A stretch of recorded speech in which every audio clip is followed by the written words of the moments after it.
That feeling, where your own thoughts seem to arrive a half-second late, where a word you've known for 60 years suddenly sits just out of reach, that is not the beginning of the end.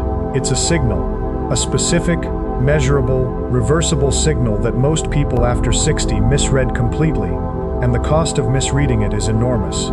In a 2018 study out of the University of California, researchers tracked 1,200 adults over the age of 60 and found that the ones who treated this feeling as just getting old declined nearly twice as fast as the ones who understood what it actually was. So let's fix that today, because what you're about to learn is a method, a real, tested one, that pulls your mind back from that distance. Here's what nearly everyone believes. They believe that mental fog after 60 is simply the brain wearing out, gears grinding down, parts rusting. The idea is that your neurons are dying off one by one, and there's nothing to be done but slow the loss. That belief is comforting in a strange way, because it removes responsibility. If it's just aging, you can't be blamed for it. But it's wrong. And I don't mean slightly wrong. I mean the entire model is built backwards. The brain does not decline mainly because cells die. It declines because the connections between cells go quiet. Think of it like a city at night. The buildings are all still standing. The roads are all still there. But somebody stopped turning on the streetlights, and now whole neighborhoods sit dark and unused. Your neurons aren't gone. The pathways between them have simply stopped being traveled. And that distant feeling, that's you noticing the dark neighborhoods for the first time. Neuroscientists at the Salk Institute have shown that adults well into their 70s and 80s still produce new brain cells in the hippocampus, the region tied to memory. The hardware is intact. The problem is a usage problem. But the real question is why your brain would deliberately shut down its own pathways, and the answer involves something your body treats as a survival rule, not a flaw. Stop wasting years believing you're broken. You're not broken. You're understimulated in a very specific way, and I'm going to show you exactly what that means. Let's start with the thing nobody warns you about, because this is the actual signal in the title. The signal is not forgetfulness. Everyone expects to forget a name now and then. The real signal, the one that predicts genuine cognitive slide, is a drop in what scientists call processing speed. That's the raw pace at which your brain moves information from one place to another, not what you know, how fast you can reach it. When your mind feels distant, what you're really experiencing is a slowdown in retrieval speed, and that slowdown has a physical cause that almost nobody explains properly. Here's the mechanism, and I'll make it plain. Inside your brain, your neurons are wrapped in a fatty coating called myelin. Picture the plastic insulation around an electrical wire. That coating is what lets signals travel fast, up to 200 miles per hour when it's healthy. As you age, if those pathways aren't used, the myelin thins, the insulation frays, and a frayed wire doesn't stop working. It just gets slow and unreliable. A signal that used to cross your brain in 1/10 of a second now takes 3/10. You don't notice the milliseconds directly. What you notice is the feeling, the lag, the sense that your own mind is standing across the room from you. Now here's what makes this urgent for you specifically. A 2010 study published in the journal Neurology, tracking over 2,000 older adults, found that processing speed was one of the strongest early predictors of later memory decline. Stronger, in many cases, than memory tests themselves. In other words, your brain tells you it's slowing down long before it starts genuinely losing information. That distant feeling is an early warning light on your dashboard. Most people ignore it because it doesn't hurt. But when you understand it as a speed problem rather than a loss problem, everything changes, because speed can be trained. Speed responds to practice the way a muscle responds to lifting. Let me ask you something directly. When was the last time you learned something genuinely new? Not read the news, not watched a program. Actually learned, struggled with something unfamiliar until it clicked. For most people over 60, the honest answer is years, and that's not a character flaw. Modern life is arranged so that by your 60s, you've mastered nearly everything you need for daily living. You know how to do your job, run your home, manage your money. Your brain, being an efficiency machine, notices that you've stopped demanding new pathways, so it stops maintaining the old ones at full strength. This is the survival rule I mentioned. Your brain is metabolically expensive. It burns about 20% of your body's energy, while being just 2% of your weight. Evolution built it to conserve. Unused circuits get downgraded to save fuel. That's not decline. That's your brain doing exactly what it was designed to do. And it will keep doing it until you give it a reason to stop. But this is only half the story. What happens when you try to fix it the wrong way is even more disturbing. Because here's where millions of well-meaning people waste their time. They hear, keep your brain active, and they reach for crossword puzzles, or Sudoku, or the same word game every morning with their coffee. And I understand the appeal. It feels like exercise. It feels productive. But the research on this is blunt, and depending on who you ask, it can be a little heartbreaking.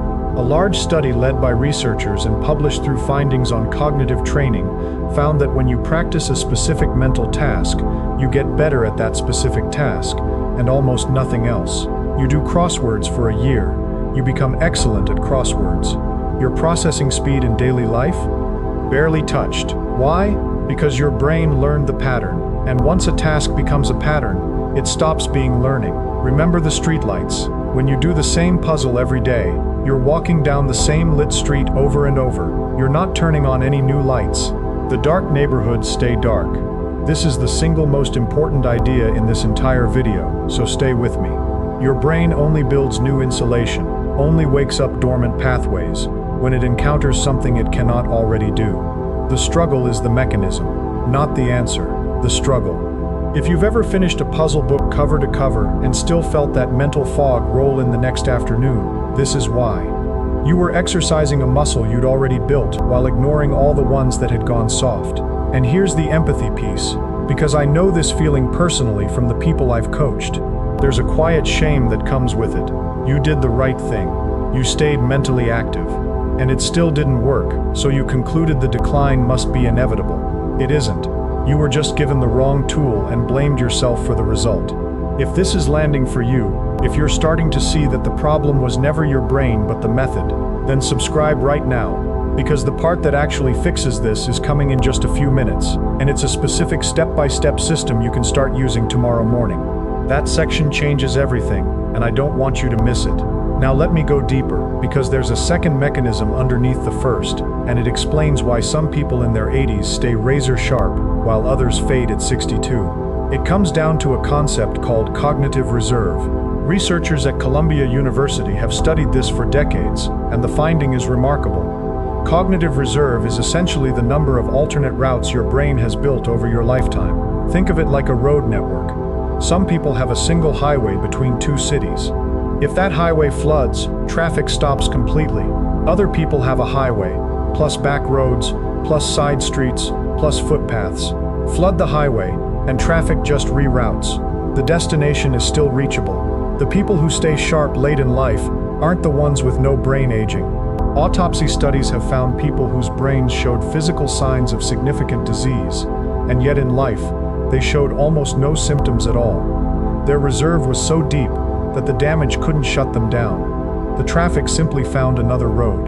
And the thing about reserve that nobody tells you is this: you can still build it after 60. The research is still evolving on exactly how much, but the direction is clear. Every genuinely new skill you learn lays down fresh road. Every unfamiliar challenge widens the network. But none of this matters if you don't understand what your brain does in the specific moment of difficulty, the exact instant when something feels too hard. Because what almost nobody talks about is that the feeling of struggle is not a signal to stop. It's the signal that the mechanism is working. When you hit that wall, when you're trying to learn a new language and the words won't stick, or you're learning an instrument and your fingers won't cooperate, your brain, at that exact moment, releases a cascade of chemicals designed to build. It releases something called BDNF, brain-derived neurotrophic factor. Scientists sometimes call it fertilizer for the brain. And that's not marketing, that's mechanism. BDNF literally helps grow new connections and strengthen existing ones. And here's the part that will reframe everything. Your brain releases the most BDNF, not when you succeed, but when you're straining at the edge of your ability and haven't succeeded yet. Read that again. The discomfort you've been avoiding is the exact chemical state that rebuilds your mind. You've been running from the medicine. This is why the easy puzzle does nothing, and the hard, frustrating, "I'm too old for this" challenge does everything. Some scientists dispute the precise dose response here, and it's fair to say the exact numbers are still being worked out. but the core principle is as solid as anything in modern neuroscience. Difficulty is the active ingredient. Comfort is the placebo. So the question becomes, if your brain has this built-in rebuilding system waiting to be switched on by the right kind of difficulty, how do you actually activate it on purpose, every single day, without guessing? Here is the system. I want you to follow this closely, because these steps aren't random. Each one is built to trigger the exact mechanisms we just covered. Step 1. Pick one genuinely new skill, and it must be something you're currently bad at, not a variation of something you know. If you already play piano, don't learn a new song. Learn a completely different instrument, or a language, or drawing. The rule is simple. It has to make you feel slightly incompetent at first. That incompetence is the doorway. Spend 20 minutes a day on it, ideally in the morning when your processing speed peaks. Why 20 minutes? Because research on skill acquisition shows that short, focused, daily contact builds pathways far more effectively than long, occasional sessions. Consistency lays cable, cramming does not. Step 2. Use active recall instead of passive review. This is the single most powerful learning method ever measured, and almost nobody uses it. Here's the difference. Passive review is rereading, rewatching, going over material you've already seen. It feels productive and does almost nothing. Active recall is closing the book and forcing yourself to retrieve the answer from memory before you check it. That act of straining to remember, that's the struggle that releases BDNF and strengthens the pathway. So if you're learning Spanish words, don't stare at the list. Cover it. Try to produce the word from nothing. Fail. Then check. The failing is the workout. A study published in the journal Science back in 2011 found that students who practiced active recall remembered roughly 50% more than students who used any other method, including elaborate note-taking. Retrieval beats review every time. Step 3. Space it out. This is called spaced repetition, and it works with your brain's forgetting curve rather than against it. Here's the plain version. After you learn something, review it just as you're about to forget it. Not before, not long after. Review a new word tomorrow, then in 3 days, then in a week, then in 2 weeks. Each time you retrieve it right at the edge of forgetting, the memory gets carved deeper. The German psychologist Hermann Ebbinghaus mapped this forgetting curve back in the 1880s, and modern neuroscience has confirmed his findings with brain imaging. You don't need software. A stack of index cards and a calendar will do it. If even one of these steps was new to you, hit the like button now. It's a small thing, but it tells the system to show this to more people over 60 who've been told their mind is just supposed to fade. It isn't, and they deserve to know that. Step 4. Interleave. This one is counterintuitive, so hold on. Most people learn one thing to completion, then move to the next. Study all of topic A, then all of topic B. Interleaving means mixing them up. A bit of A, then B, then back to A. It feels harder and messier, and that difficulty is exactly why it works. Your brain has to keep re-identifying which rules apply, and that constant re-engagement builds stronger, more flexible pathways. Dr. Robert Bjork at UCLA, who has been studying learning and memory since the 1960s, calls these desirable difficulties, the struggles that feel worse in the moment, but produce dramatically better results long-term. He's been demonstrating this exact principle with learners of every age for decades. Step 5. Teach what you learn. This is the Feynman approach, named after the physicist who insisted that if you can't explain something simply, you don't truly understand it. At the end of each session, explain what you learned out loud, in plain words, as if teaching a curious child. No notes. When you hit a spot where you stumble, you found the exact gap in your understanding, and now you know precisely what to work on next. Teaching forces retrieval, organization, and simplification all at once. It's the most complete workout your thinking mind can get. Do it to your spouse, your dog, or an empty room. The room doesn't need to understand. You do. Follow those 5 steps for 8 weeks, and you won't just feel less distant from your own mind. You'll have physically begun rebuilding the network. You now possess a method that the overwhelming majority of people your age will never be told. So let's step back and look at the bigger truth here, because this was never really about crossword puzzles or index cards. That distant feeling, the sense that your mind is drifting somewhere just out of reach, was never a sign that you were running out of time. It was a sign that you'd stopped asking your brain to grow. And the moment you start asking again, it answers. It has been waiting the whole time. Historians of science still argue over how much of what we call aging is truly fixed, and how much is simply the accumulation of years spent not challenging ourselves. But the honest answer, based on everything we now know, is that far more of it is choice than anyone wanted to admit. I want to hear from you. Drop a comment below and tell me, what's the one thing in this video you wish someone had told you 10 years ago? I read them, and I'd bet most of you have felt this exact fog, but never once connected it to the simple fact that your brain stopped being asked to do hard things.